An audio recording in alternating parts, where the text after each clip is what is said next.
हिंगणी तालुका दौंड येथे उजनी क्षेत्रांमध्ये अवैध मातीचं उत्खनन जोरात सुरू असून याकडे उजनीचे आणि महसूलचे अधिकारी डोळेझाक करतायत।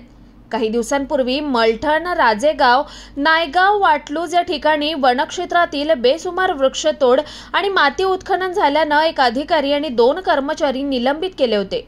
त्यांच्यावर शिस्तभंगाची कारवाई झाली आहे।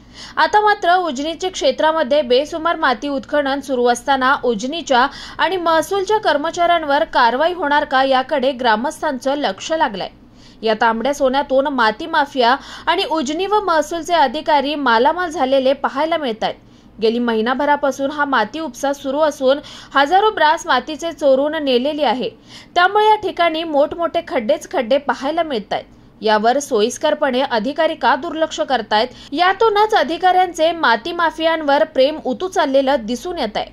याचा संपूर्ण आढावा घेतलाय आमचे प्रतिनिधी बबनराव धायतोंडे यांनी। नमस्कार, स्टार महाराष्ट्र न्यूज मध्ये आपणा सर्वांचं स्वागत। आज आपण हिंगणी तालुका दौंड येथे आलेलो आहोत। या ठिकाणी माती माफियांनी हैदोस घातलेला आहे। आपण पाहत आहात या बाजूला माझ्या लाखो ब्रास माती येथून चोरून नेलेली आहे। या ठिकाणी आपण पाहत आहात शासनाचा करोडो रुपयाचा महसूल चोरून नेलेला आहे। या ठिकाणी तलाटे असतील, मंडल अधिकारी असतील किंवा उजनीचे अधिकारी असतील, हे फक्त बघ्याची भूमिका घेत आहेत। या ठिकाणी राजेगाव, मलठण आणि वाटलूज या ठिकाणी वनक्षेत्रामध्ये वृक्षतोड झाली होती। मागीलच महिन्यामध्ये वन अधिकारी काही येथे सस्पेंड करण्यात आले।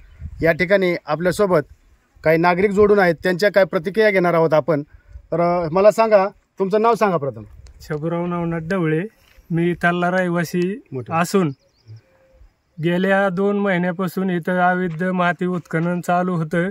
मी 2-3 निवेदनं तहसीलदार, सर्कल, ग्रामपंचायतला सुद्धा निवेदन दिलं की आधी पाया ग्रामपंचायत पासून चालू होतं। आम्ही नागरिक ग्रामपंचायतला अधिकारी भांडायचा, त्यांनी काय बघ्याची भूमिका घेतली, तहसीलदारनी बघ्याची भूमिका, कुणीच त्या ह्याचा काय म्हणतात निवेदनचा पालन केलं नाही, कारवाई केली नाही। तहसीलदारांना निवेदन दिलं होतं का? याची तक्रार केली होती का? हा, केली होती।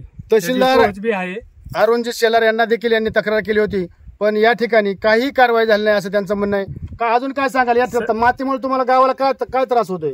लहान म्हणजे शाळा इथं जाताना लहान मुलं तिथं शाळा शिकतात, जिल्हा परिषदची मराठी शाळा आहे। तर लहान मुलं इथं, त्यांना काही कळत नाही, 2री पर्यंतच राहिली शाळा, 1 तर 8 पोरं इथं बारकाली। तर त्याला गेट नाही, काय नाही, रस्ता असा ओपन आहे, म्हणजे डायरेक्ट गेट रस्त्यावर येतं। आणि ही ड्रायव्हर लोक पिऊन गाड्या चालवतात। 2 महिन्यापासून धुमाकूळ घातला यांनी गाड्यांनी। 2 महिने झालं या ठिकाणी मातीचं अवैध उत्खनन होत आहे। कसल्याही प्रकारची रॉयल्टी अगर कसलाही येथे चलन भरलेलं नाही किंवा काही शासकीय परवानगी नसलेली या ठिकाणी हिंगणी मातीचं उत्खनन होत आहे। काय सांगाल, 2 महिन्यापासून तुमच्या गावामध्ये आज मातीचं उत्खनन होत आहे, तुम्ही काय पुढची काय कारवाई केली किंवा वरिष्ठांना तक्रार केली, काय सांगाल याबाबत? नाही, माझं काय म्हणणं आहे की गावातल्या लोकांना हा मातीचा भरपूर त्रास होतोय आणि आपल्या जिल्हा परिषदच्या शाळेतल्या मुलांना बी भरपूर त्रास होतोय। हा त्रास होऊ नये ह्यासाठी आमची विनंती गावकऱ्यांतर्फे की माती बंद, कायमचीच माती बंद व्हावी। पण मला सांगा, या ठिकाणी 2 महिने झालं आज मातीचं उत्खनन होत आहे असे तुमच्या गावातील ग्रामस्थ सांगत आहेत।